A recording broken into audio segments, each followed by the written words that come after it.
minta kepada kamu akan satu doa, kalau kamu lakukannya, nescaya hutang kamu itu akan selesai. Maka dia kata, nak sangat ya Rasulullah.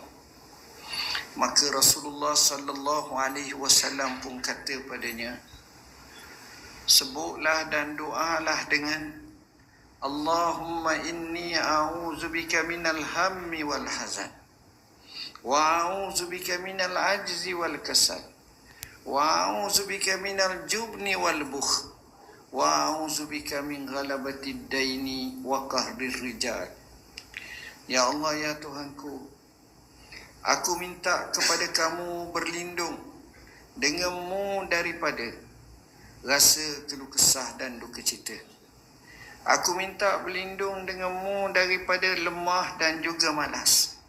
Aku minta berlindung kepadamu, aku berlindung denganmu daripada rasa penakut dan juga rasa kebakhilan.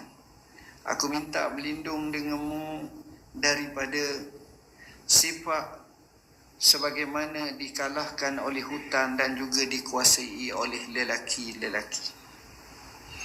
Maka dalam riwayat yang masyhur, Abu Umamah berkata, setelah membaca dan doa tersebut, beramal betul-betul dan faham maknanya, maka Allah hilangkan kedukaanku dan melansaikan segala